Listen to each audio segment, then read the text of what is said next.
Philippa. It's just a really simple question, actually, just the basics. Wondering if you could just put a bit of a definition around what you mean by the commons, especially in the context of Cloughjordan and surrounding areas.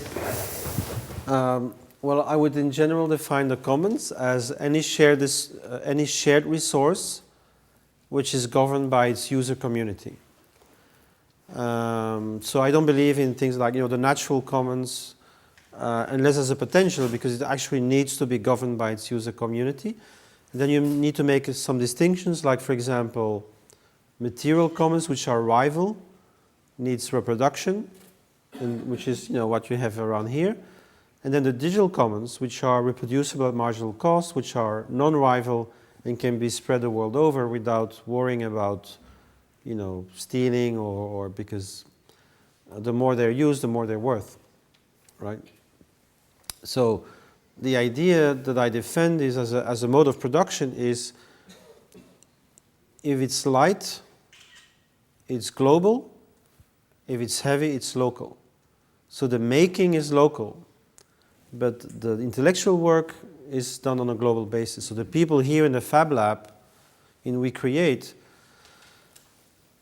they can use the whole world's knowledge to make some kind of machine that you need here in Cloughjordan.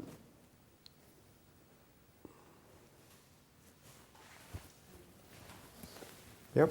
In your next to last answer, you talked about Cloughjordan making alliances with other ethical enterprises, setting up an ethical chamber of commerce.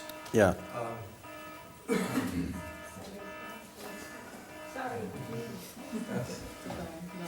That's a family emergency. Yes. And that seems to be a really crucial step that could be taken now. Yeah. Could you expand on that? Okay. So here is how peer production works according to me, right? You have at the core of the value creation a community of contributors who contribute to common code, common knowledge, common designs. Around it, you have an entrepreneurial coalition, which can be for profit, but I would suggest has to become for benefit, has to become co-ops and for benefit corporations, social enterprises, because they are more commons friendly and commons, they won't enclose the commons.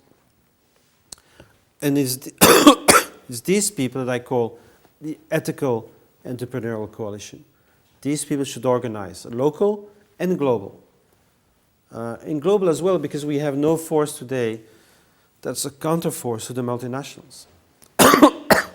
So the idea is we work together on making the car globally, we make the car locally, but all the co-ops that make the car also cooperate globally. But also locally, right? So it's like you're Catholics yeah, right? So Catholics, so you understand how that works. 3 in 1 or 2 in 1 is the same thing, right?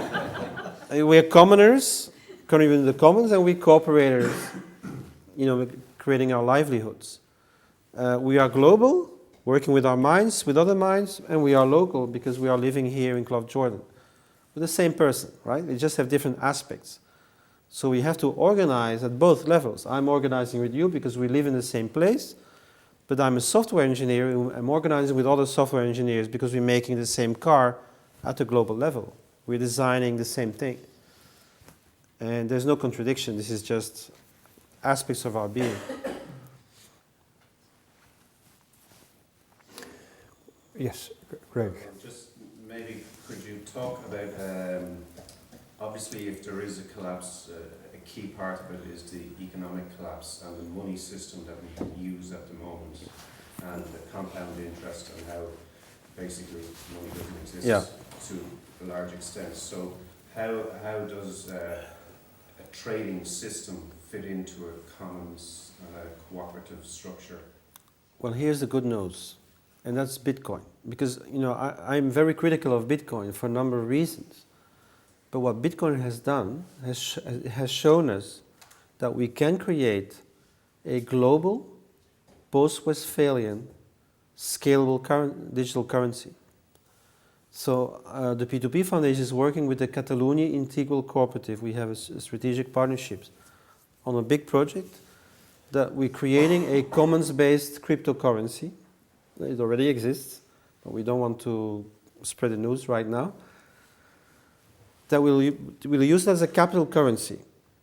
On top of that, we're building something called Fair Credit, which is a mutual credit system that can rest on the capital base, like for trust issues. I'm making a deal with you, but do you really have what you say? Okay, let's use your capital currency as a collateral for a mutual credit deal. And we are using this to create a global network of fair trade cooperatives, fair.coop. That's already online, I think. And the idea is, we don't need sovereign currency. I mean, I don't want them to disappear because, that would mean really bad news.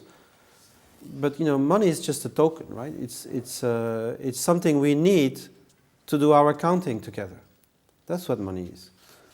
So the good news is we can do this today. It's not difficult. We have the technology. We have everything that's needed for in times of crisis, rapidly scale an alternative system.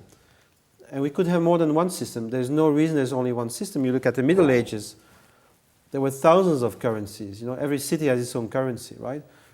Now we have affinity currencies. We can create global coalitions with different currencies. And then we'll find out, how much they are worth compared to each other, etc., etc. But I think it can be done. I don't think it's the big issue. One nice way I like to think about it is, money is an agreement between a community to use something as a means of exchange. It's an accounting system. At the moment, it's an implicit, coerced agreement. None of us actually explicitly agree to banks lending money into existence as compound interest debt. Because if they asked us, do you want to do that, we might say, well, no, that's going to create debt slavery.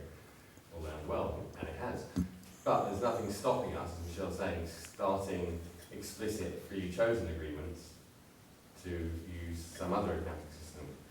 And mutual credit is already, when you look at, if you ignore the whole sort of fantasy economy of derivatives and all that nonsense, about a fifth of global trade in actual goods and services already happens on a mutual credit basis. Like for a while, I don't know if it's still the case, but a famous example was all the vodka, all the Pepsi that went to Russia was paid for in vodka. But then there's also lots of barter networks, like Bartercard, that were quite big. They do about 20 million turnover in the UK. They're an Australian startup. But probably the best example is the Beer Bank in Switzerland, where about 1 in 5 companies in Switzerland are a member of the Beer Bank, which is some long German word which stands for economic circle. But Beer also means we. It's a nice double meaning. And there's been lots of studies that show that it's counter-cyclical. When there is an economic crisis and people don't have less Swiss francs going around, they trade more in beer, which is like a mutual credit system. Some people argue that it technically is a mutual credit system, but in effect it is. And similarly in Argentina, when they were the first sort of default nation to go bankrupt in 2001 or whatever it was, there was a huge upsurge in different types of community currencies. And lots of them failed, some of them still around. But that was possibly the first time that primary producers got involved. There's kind of with less systems you can get a massage, but you can't get electricity. But in Argentina, after the collapse, you could, the miners accepted it, the food growers accepted it, because there wasn't any other option. But I think the technology is almost in place for when shock doctrine type thing happens. We can run in and do mutual credit systems. What I'm going to tell now is a bit more science fiction, but I think this could work. So imagine you have a commons, and imagine you have an ethical entrepreneurial coalition. You're using the same commons, you're bound with the same license. So you could start using open book accounting and open supply chains, right? Once you do that, the imagination goes wild, because you could start, mutual coordination of physical production at a global scale. and this is not so utopian as it sounds, because this is actually already how it works today for Wikipedia and Linux and Arduino. It's an open, transparent system. Everybody knows what to do because they can see the whole system. They can see what needs to be done, and nobody needs to tell anybody else what to do. But accounting and logistics are just immaterial reflections of physical production. So if you can share that, in a network of eco-villages or a network of fab labs, a network of microfactories, you could go beyond market and planning into mutual coordination agreements. So this is a bit, maybe in 15 or 20 years, but these things are being experimented with right now. Ben? What do you think will be the outcome for, with the idea of sort of you saying about heavy being local, but if you think of something, say, like steel production, which is highly centralized, highly... No, it's actually not. If you look at steel production today in the US, it's highly decentralized. It's, they're still big comparatively to what we would like to do maybe here, but so, not everything is going to be as distributed as we would like. So, there's going to be like hybrid systems and layers and, but like car manufacturing. The idea that you need, a big factory with 2 million cars is only true because of the system we have, which is based on economies of scale. Making more of a thing to make it cheaper. But that comes at a huge cost in material and energy. If that becomes difficult, then you move to economies of scope. Doing more with the same. And then the fact that you can make a car or a pickup truck, because green people don't like the idea of a car. So that's a tractor, right? The Cloughjordan life track. If you make a tractor locally and you only make it when there is demand for it, that makes a lot more sense than having a big factory where you make 2 million and you don't have the money to transport it, you don't have the money to buy it. You know what I mean? So it's all related to the ecological crisis also, as well. But maybe for steel, yes, we might still need something bigger. I'm not sure that's the case, but that's the Fab Lab guys should know how that works. Well, not necessarily in steel, but aluminium. The open source ecology movement has been looking at alternative ways of processing aluminium from, I believe it's aluminium silicate that exists in soils and clays all around the world. And there's no chemical extraction technique that they used to use that they're kind of trying to reinvent. And then you've got a scarce resource, of course, a lot of energy to mine from bauxite actually being used locally in an abundant, non-scarce way, where which is similar to the commons concept. So commons of aluminium available through all around the world. Yeah, I just want to make a general argument is that most innovation is shelved. If you've worked 30 years for companies like I did, you know that most innovations are not used. They're just because they don't fit in the strategy of the company. They don't make enough profit, or there's many reasons why. So for example, in Ecuador, we found a scientist which was making flexible solar panels based on vegetables that grow abundantly in Ecuador. Guess how many people are interested? Nobody, right? But it's there, right? But the government prefers to buy solar panels in China. So my argument is that when there is a need, then things also will emerge that we have no idea because they're just discarded right now because they don't fit in the current logic. But they may be useful when there is a new situation. There's also, of course, the other thing that there's an awful lot of steel just sitting around. Like, we've already dug most of it out, and we've already manufactured most of it. There's kind of, there's huge piles of the stuff all over the place. So that's the other thing. Yeah. Well, think about the cars, right? Every shared car, if you use car sharing, every shared car destroys 15 individual cars. So if we move to car sharing, there's 14 of these 15 cars are useless, right? That's a huge amount of steel that's there, right? That could be retrofitted and changed for other uses. So there's many things like that that would probably be used. Yes, Megan. Can I go back to currencies? I'm curious as to why you're referring to the thing yet to be launched, similar to Bitcoin, but more ethical in your mind. And you referred back to how in the Middle Ages every city had their own coinage. I'm wondering, is currency a specific pattern that we, as for the existence of humanity, it's so ingrained in us that we need that?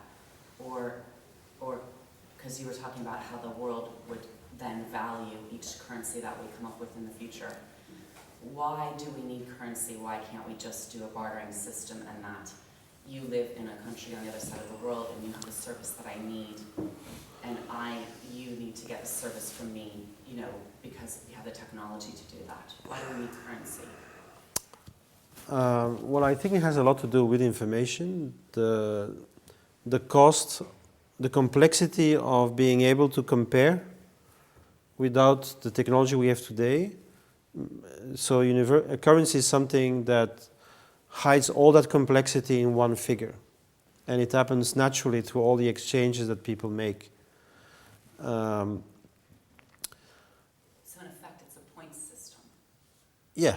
A rating system. Right. Get rid of the But if the complexity becomes cheaper to handle, right, which is the case today with digital technology, I could imagine that the thing you talk about would become possible. That people, you know, instead of using money, may start doing what you described. But the thing is, how to say this? You have to outgrow money. You cannot just impose this, right? Because every time it was done in that way, like in a prison, people just use cigarettes, right? And the Bolsheviks, they abolished money, and then they had to reintroduce it, and they had to reintroduce the market after three years. So I don't think we can abolish money, even if we wanted to immediately. But certainly we can imagine a world where more and more things may not be done with money because we have other ways to do it. But a lot of that has to do with information, with our ability to find other ways to judge value. If you go back to the agreement thing, so abolishing money is kind of like saying abolishing agreements. Yeah, we need money because it's a useful tool. Having agreements is useful if you coordinate yourselves. But also, if you take the word currency, it's about currents. It's about flows of things and measuring those flows. You know, there's a current of water, there's a current of energy, there's a current of... so I think we almost certainly will have, you know, this starting to emerge already. We'll measure different types of flows and different types of currents, not just the current of how fast we can turn real ecosystem wealth into trash, just like the current we measure at the moment. So yeah, I don't think... David. I just want to maybe change tact a little. You've mentioned a few times, Michel, and I don't really understand it, open spirituality. I didn't mention that here. Well, what would that be? What would a peer-to-peer or an open spirituality be? Well, here's the general idea. There is a book which is called Revisioning Transpersonal Psychology from Jorge Ferrer, which talks about the participatory turn in spirituality. And here's an example. If you know, there's this idea, and I believe very long in that idea, you know, about that all religions say the same thing, you know. Well, not exactly, because if you actually go into it, it's not true. So, for example, if you're Buddhist, even just a Tibetan Buddhist, there are 8 different schools, and they don't agree about what nirvana is, right? So what happens is, if you join a religion, it's not open, because your brotherhood, that the one that you join, actually will say, well, if you feel this, no, that's not correct, but that is the correct experience, right? So you're guided. So there is a plan, right? And by joining a church, you join a plan, you join a truth. So some people play with the idea that to do it a bit differently, and the idea is the following. It's very simple, and this is a guy called John Heron. He wrote a book called Sacred Science, and he lives in New Zealand, and I think he's a great guy. And so you just come together in a group, and you decide to explore the human potential, right? So you may invite a Zen Buddhist teacher, and he gives you an injunction like, let's do the meditation in that particular way. And then you do it 1 week, 2 weeks, 3 weeks, 4 weeks, 5 weeks, 6 weeks, and the only thing you do with it is sharing your experience and building a collective knowledge. But there's no a priori, truth. There's no a priori way that is predetermined by your spiritual school. And there's a lot of people doing that. They don't call it, they're not call it that way, but that's a lot. When I wrote this, I republished it a few weeks ago, and I got a letter from a guy in Belgium. He says, I can name you at least 30 groups, around the city of Ghent that are doing exactly that. So this is happening. This is, not a revolution. This is just how people today want to do it. They don't want to follow one path. They want to explore what's possible. And that's very important because, of course, if you're secular, and this is my big critique on secularism, I'm post-secular anyway, right? Is that, you don't recognize 98% of the human potential. You may not believe in the stories of the religions, but yoga works, tantra works, ki, it does something to you, all these things. And so just to decide that this is all bullshit, for me it's throwing away 4,000 years of human culture, right? But at the same time, I don't want to believe. Now, I'm a cultural Catholic, and somebody asked me on Twitter, what does that mean? Well, I said, it's like a family, right? You love your parents, but you don't necessarily believe what they tell you, right? So I'm a cultural Catholic. Because I was raised that way, right? But I don't even know if Jesus existed. Actually, there is zero proof that he ever existed. And there's zero proof that Muhammad existed, and there's zero proof that Buddha existed.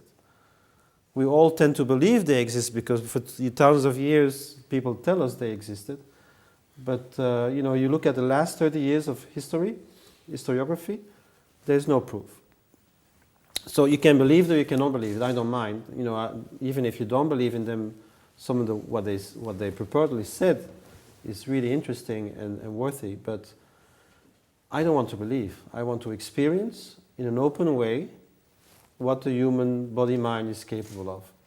And I want to do that in a loving community where we all contribute to a construction of the truth as we see it. And that, I think, is the open spirituality. Bill. Just 2 or 3 brief comments on the talk so far. I think you underestimated the ability of capitalism to reinvent itself every time it's got a crisis. So every crisis we've had so far, it has reinvented itself. So I don't think it's going away anytime soon. That's not to say we shouldn't work to send it on its way. Also, I think as well, this idea of thinking of money purely as a medium of exchange, it would be easy to substitute it if that's all it was, but it's also a store of value and a unit of account. And I think it's really utopian to think that that's going away anytime soon. Where I think there is some real value in is this idea of groups or entities like Cloughjordan and other entities doing some sort of deal that the multinationals do. Like, there was an example of it there with the vodka being paid for by, and Coke being paid by the vodka. But multinationals, corporates do that the whole time. They do contra entries the whole time when it suits them. But I think it is something that the likes of Cloughjordan and other groups like Cloughjordan and indeed other established cooperatives that have reserves, etc., should be looking at, where you can, in a sense, a bit like the Beer Bank for cooperatives, or some type of replica of it, some sort of adaptation of it, where you still have your standard money system, but you can live with another system within that for the benefit of the cooperative and the common store cooperative. That is the thing. I think the other thing as well is instead of just thinking of what might come down the line in years to come, I think we should be asking ourselves, what can we do today to advance the situation?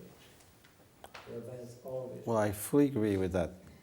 But, you know, so I think there's a slight difference between saying you're anti-capitalist and saying you're post-capitalist. And in the P2P Foundation, we talk about post-capitalism. And that doesn't mean we wait for the end of capitalism, but it actually means what you say at the end. It means that we are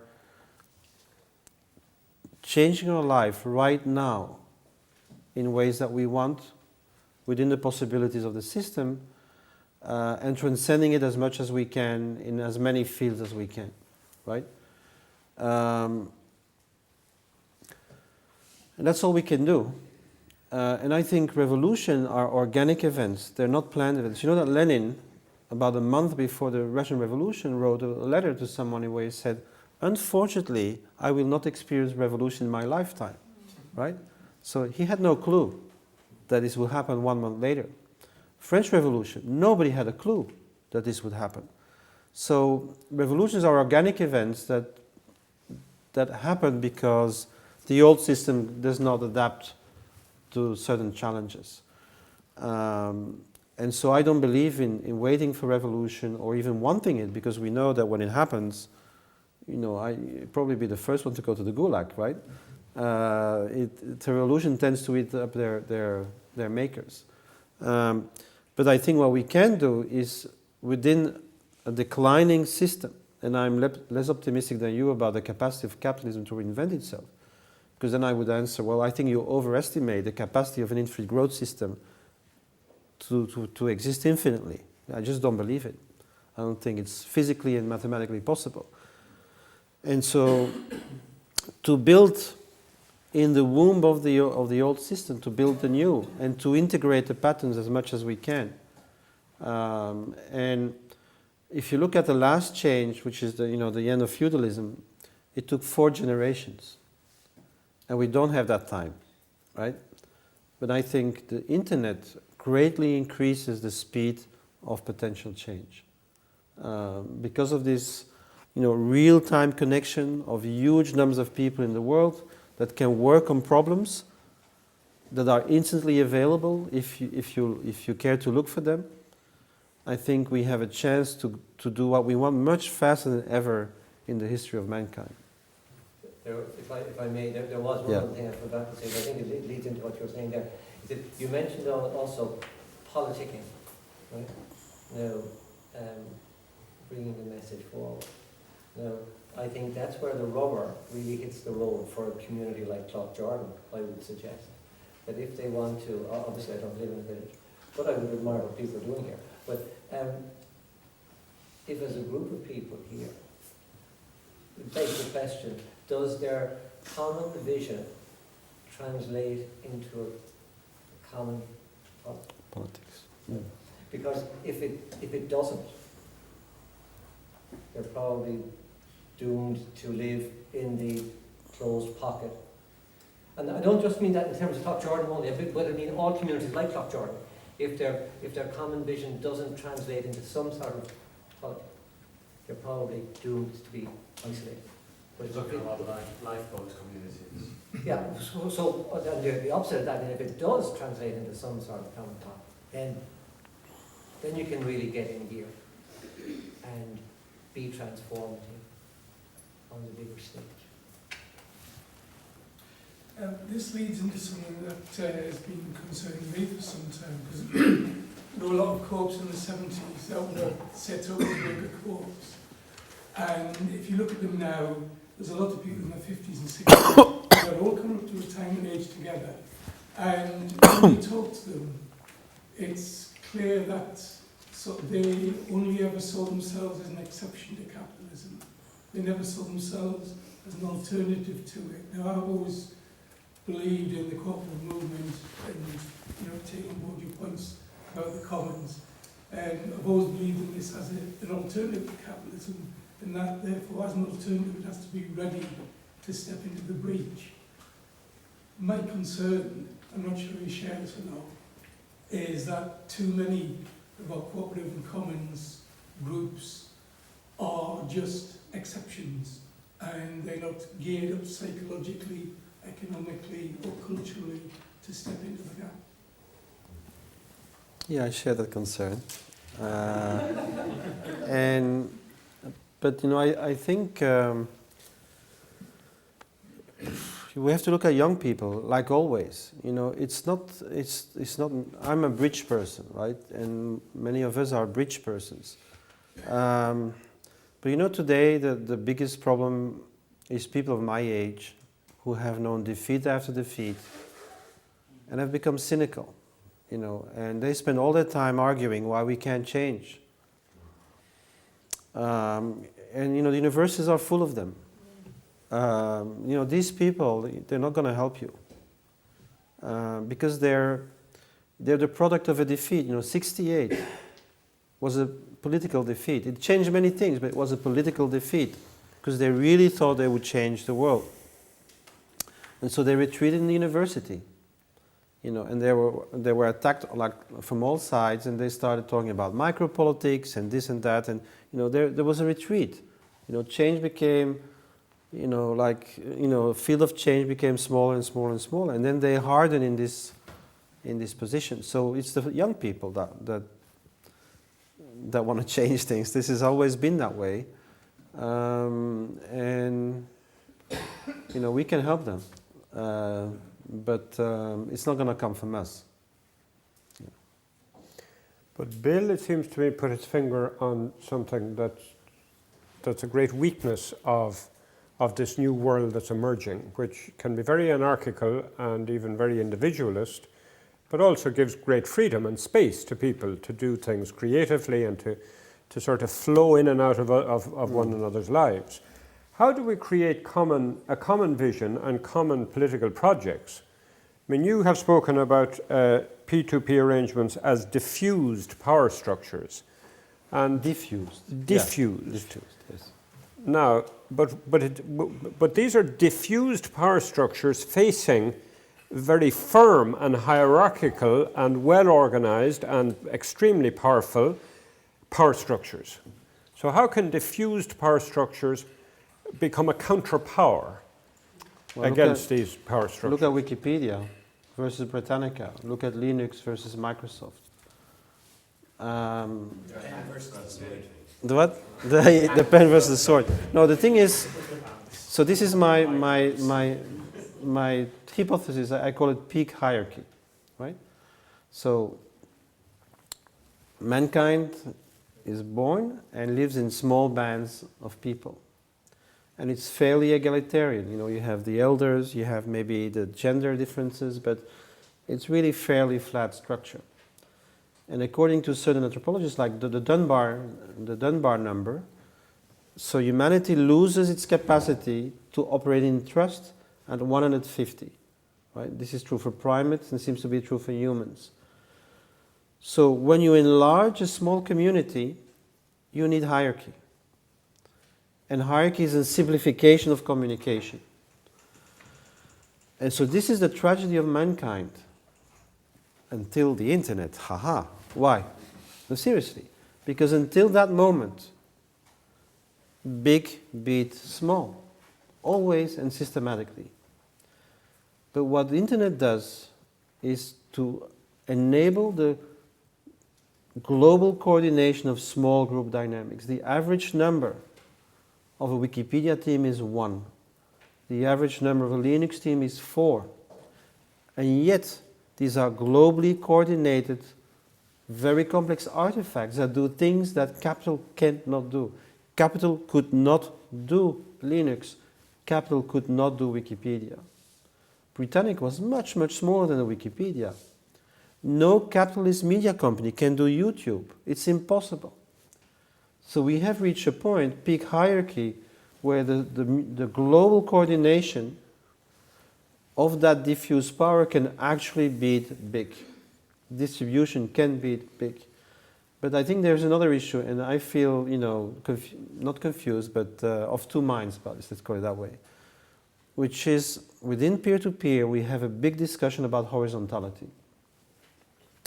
And personally, I am not so enthusiastic about that pure horizontal mentality and the consensus mentality. Because you see, for example, assemblies, like in Argentina, like in Occupy, they only last 3 months. And then people get tired of seeking consensus.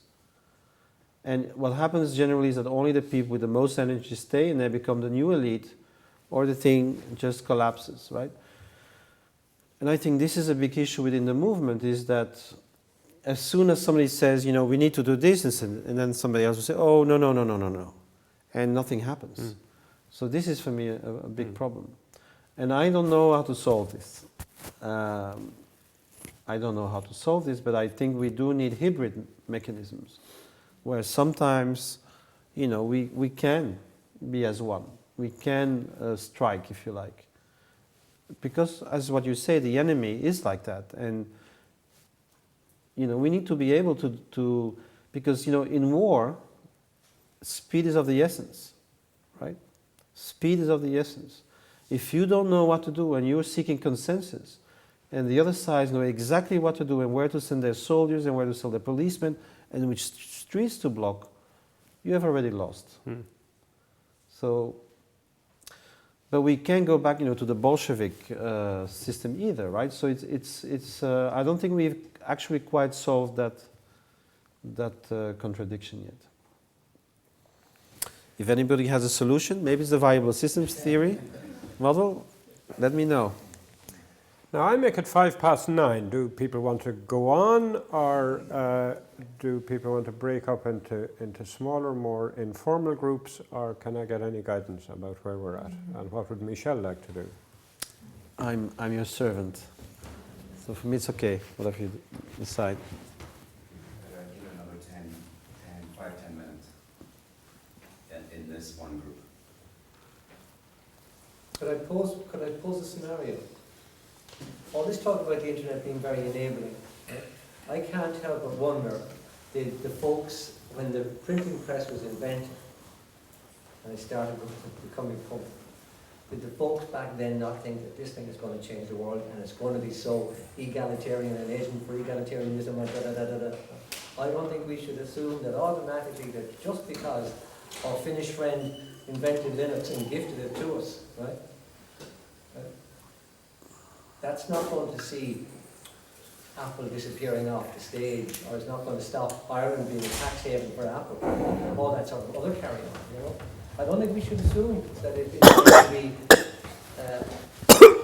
there as a gift for us to drive forward, and that it's game, set, and match, far from. I'm only being critical, not to stress to make sure that we leave here with more than we, in a better. No, but this is not my position, and it's not about discussing what technology will do or what technology will bring. I think the discussion is what will we do with the technology, and that's a discussion.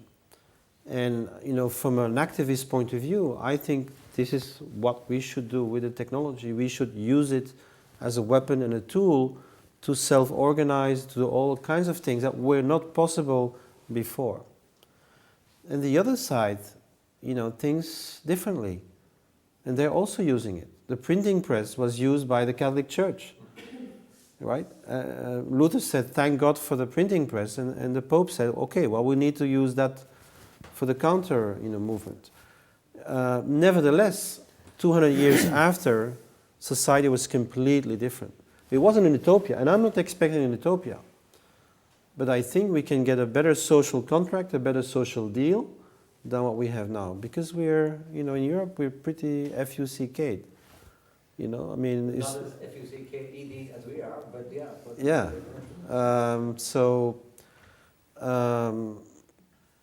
I think it's a strategic issue. How do we use this potential for our advantage? Maybe you could say something. I've seen that you've started looking at peer production, the sort of legacy of Schumacher and appropriate technology, and there's some sort of convergence there. Or could you say something on that? It's interesting. Well, this is maybe an example is a project that we're working on in Ecuador. So we went to visit a district which is called Sicchos. It's the third poorest district in Ecuador. It has 4 climate zones, 22,000 people, 20,000 of them are farmers and 70% are indigenous. And they're getting poorer every year because they don't have a direct access to the market. So these middlemen come and say, well, you know, this year we can't give you as much because the Colombians are cheaper. And so here's the idea. We want to connect them, first create a summer school and then, you know, create a microfactory and a rural hackerspace with the global open agricultural machine design community. So we have FarmHack, we have open source ecology, we have the Open Tech Collaborative, we have atelierpaysan.fr. So we have a whole series of global open design communities which are making their own machines. And the particular issue in Cloughjordan is that they have sloped land. And you know, nobody's going to make these machines for them. So they have a choice now, is they keep the traditional agriculture, which of course works for many things, but is evolving way too slowly. And you know, it's not working. It's not working for them. They're getting poorer and poorer. And so the idea is to, through this connection, allow them to design their own machines that they can then make in a microfactory close to their own, you know, where they need it. And then maybe to connect them with similar biotopes in Peru, in Bhutan, where they, you know, they have very similar biotopes. Combine this with seed commons, with microbiological commons. So here's the issue. The issue is not that this cannot be done. The issue is cultural. So it's about learning. Because they speak Quechua, Spanish, and I'm not aware at this moment of a Spanish-speaking agricultural project of that nature. So there's a lot of issues, cultural issues that, you know, that we're going to face in having this mutual adaptation. But just to give you an example, there is this project called the Nutrient Dense Project. It's a wonderful website. It says science by the people, for the people. And so it's a collection of scientists, citizen scientists, and agriculturists, farmers, that have this crazy idea that if you put good stuff in the soil, you get better food. Crazy. Crazy, isn't it? So this outfit, for example, has copied 2,000 books from the 70s, from the appropriate technology movement. It's called the Soil and Health Library. And it's all online.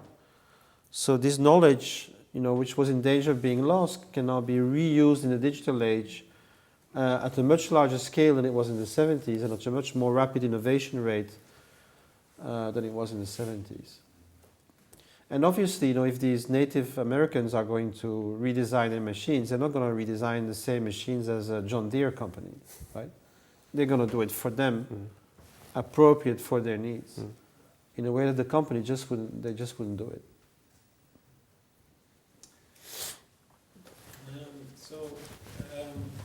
From my perspective, Michel, I'm 31, and so look at a place like this and say, this is amazing, you know, but there's not a hope in hell I could afford a site or a house or anything like that, you know, it's impossible.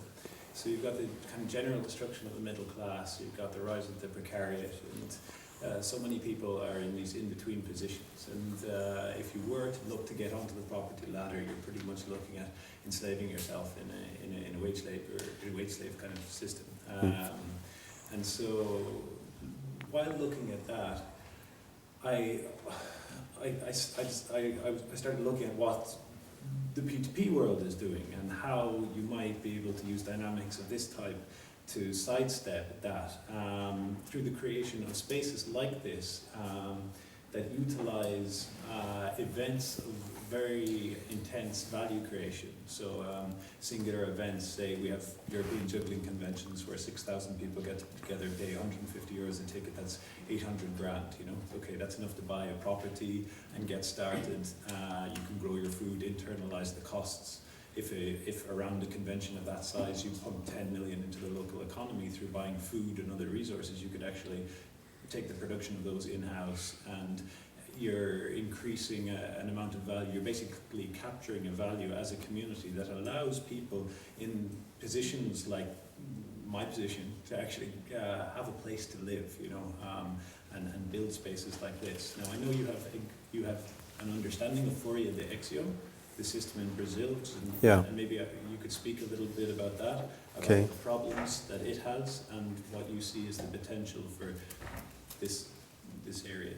Okay, so this is a really interesting network in Brazil, and I'm going to try to pronounce this a bit more correctly. Fora do Eixo, is that fine? Yeah. All right. Okay. Great. So this was really interesting. So in Brazil, there was a crisis of the music industry. Most musicians couldn't make a living. And a group of young people in one cultural center in the northeast, which is, you know, really not in the center. So that's why they call it Fora do Eixo, mean outside of the axis, right? And the axis in Brazil is Rio and São Paulo. So outside of the axis.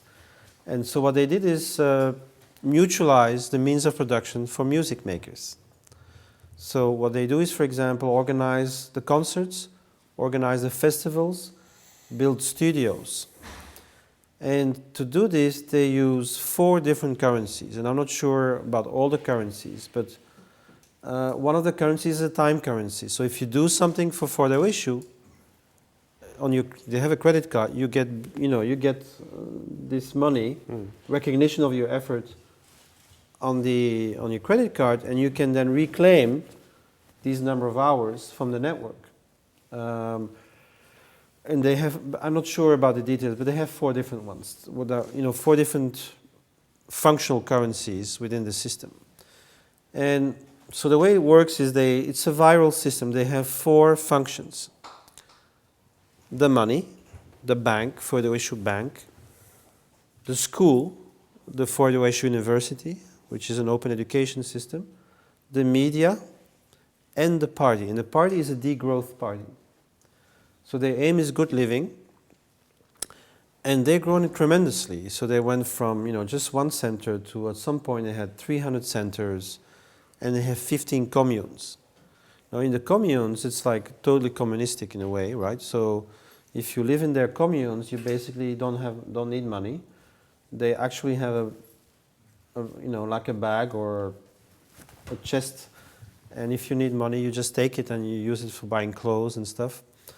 So this is a very interesting experiment. They're also controversial because they're a bit cultic. So some people accuse them of being a bit too authoritarian. But it's a very interesting, it's one of the examples of a totally new way of conceiving the economy. This is not the music industry as we know it. Mm-hmm. It's completely different. And yet the musicians can play, can have concerts, can make money, but there's no record company in sight, right? So this is one of the ways in which people are rethinking the economic system in an interesting way. There's another example I really like because they gave me free coffee. I have a really nice bottle that says P2P coffee, and on the other side it has my name, so it's perfect. So this is a community in Rio de Janeiro called Curto Café. The person who founded it was an executive in the coffee company, and he said, and this was certainly the case 15 years ago, he said, in Brazil, we can't have good coffee because grade A and B, the best, went for export, and the people who make the coffee are starving. This is not normal. So his question was, how can we make good coffee and create a livelihood for the people who make the coffee? And here's what they did. So they said, okay, we don't believe in certification. Let's just show what we do. So open accounting and open supply chain. So you can know where does the coffee come from what person, and how much they paid. The second step is open research. At the time they had 4 blends, and they explain on the internet how you can make your own coffee in these 4 different blends. Here it becomes interesting. Crowd-funded retail expansion. Because they're a community. So they ask on Facebook, do you want to have a coffee shop in this particular neighborhood? and they actually succeed in getting rent for 2 years, and then they rent the place, and the people who paid, invested in the crowdfunding get free coffee. So they're paid back in coffee, right? Then they hacked the Nespresso machines and these little tubes, so they can actually use these good machines and change the little things and put their coffee inside. So why is this interesting? Because you can see here people who have totally rethought coffee. There's no company. This is post-capitalism. They're operating in the market, but this is not capitalism. It's something different, right? So these kind of things are happening worldwide. In many different places, people are rethinking supply chains, value chains. So here is one incident that I had with them, because I was always asking, but how do you make your money? I've been in business for 30 years, so I'm a bit obsessed, and I was poor, and I'm still poor now. And so I was asking, but how do you make money? And he got nervous, and at one point he told me, Michel, this is not the right question. He said, we want to make good coffee and make a living from it. So they don't think the same way. So what they think is, how can we make good coffee, and what resources do we need to make the good coffee? And most of these resources are available without money. So we get them that way. And some things we need money for, and then we use money. But you see, they just turn it around. And I've met people in that network that would tell me that they really work with these 8 kinds of capital. I forgot what they were, but you have social capital, reputational capital, financial capital. You have people in Brazil, they don't say like in Europe, like I do open source. No, they say I am P2P. They have a consciousness, a subjectivity, which is fundamentally already different from what we experience. And we are just doing open source. And they're just living a P2P life. I'm not saying this is the whole of Brazil, but by no means. But I was there 1 month, and I can tell you, I met P2P in the favelas, in the lower middle class, in the upper middle class, and in the 1%.